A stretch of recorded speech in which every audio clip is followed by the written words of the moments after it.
Here at the Black Fives Foundation, we advocate for the Hall of Fame enshrinement of early African American basketball pioneers, strictly based on their merits.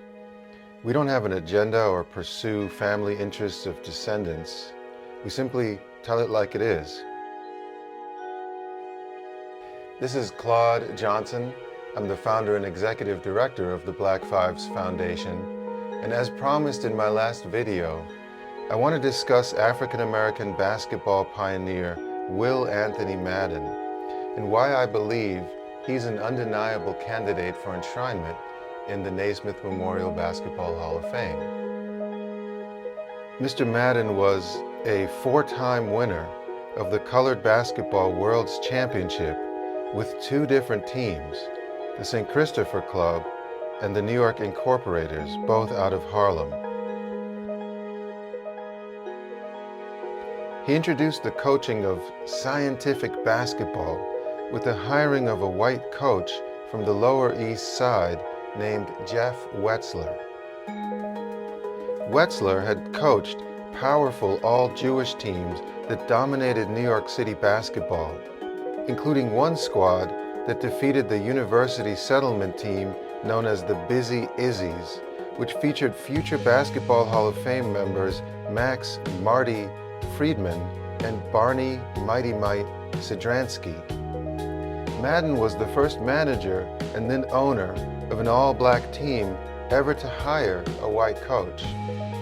He launched inner-city rivalries by staging long road trips, like the trip to Chicago in 1917, the longest road trip in history at the time for an all-black squad, with stops in 8 cities that inspired the concept of barnstorming for African American teams. He introduced promotional in-arena giveaways of novelty items, making games into fan entertainment spectacles. Madden was the first to place ads in major national African American publications, and he was the first to promote his team through widespread editorial coverage, since he also had become the basketball editor of the New York Age, making him the first journalist to simultaneously become a team owner.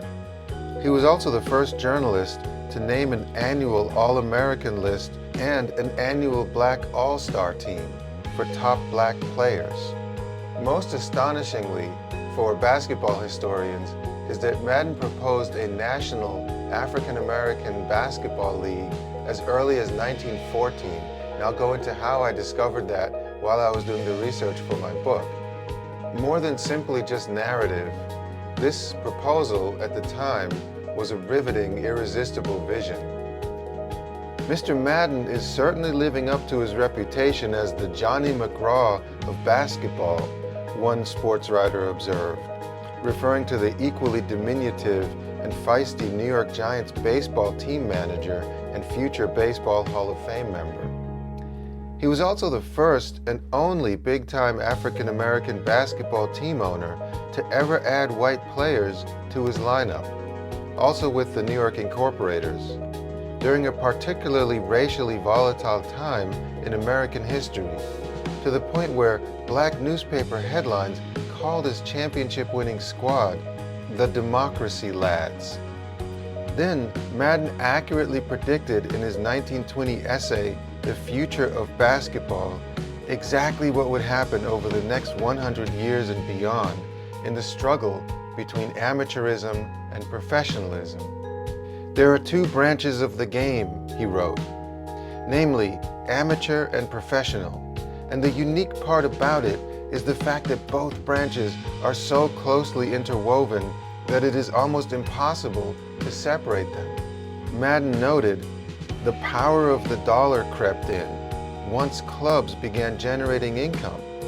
There is no power on earth that can prevent this situation, he explained, because the very success of the thing creates the idea of commercialism, which in turn is bound to create professionalism.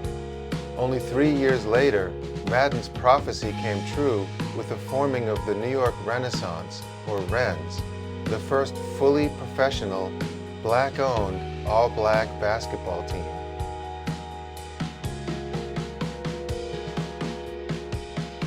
Madden was essentially exiled from the game in the late 1910s, and I won't give away exactly how or why that happened, but he was essentially on the outside of the game looking in for about the next 50 years.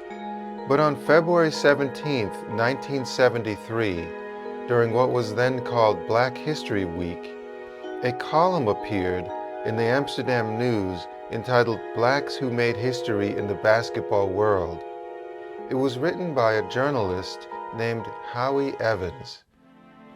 Time does not record exactly when blacks began playing the game of basketball, Howie began. One of the first teachers of the sport was a man named Edwin Bancroft Henderson, the article continued.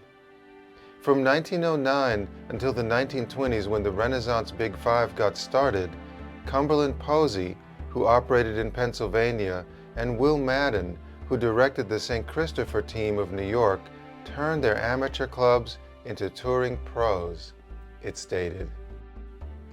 He then continues with some details about Bob Douglas, who was the founder of that New York Rens team in 1923. So in other words, Howie listed 4 key individuals who made history in the basketball world: Edwin Bancroft Henderson, Cumberland Posey, Bob Douglas, and Will Anthony Madden. 3 of those individuals, the first 3, are in the Basketball Hall of Fame, which tells you the company into which Mr. Madden should be placed. And it's especially important that the person who wrote this was Howie Evans, the longtime journalist for the Amsterdam News, because he himself was a towering, iconic figure in New York City basketball, so he really knew what he was talking about. Everyone in the city knew Howie because he was a talented point guard who had D1 offers and eventually played at Maryland State, and he was a tireless organizer. He organized the city's interborough basketball tournament in 1960 and eventually became an instrumental behind-the-scenes figure in the planning of the Rucker Park Pro League. Not only that, but he was trusted.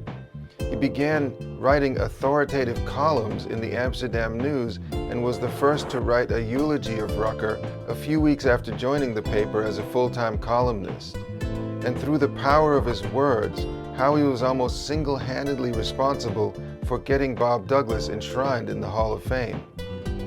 He was a senior sports writer for Black Sports Magazine, host of a local TV program called Right Now, and on the board of directors of the Citywide Athletic Council, as well as being the director of the Bronx Youth Athletic Association. Not only that, but he was president of the Garden State Colonials of the Eastern Basketball Association, which was a pro league.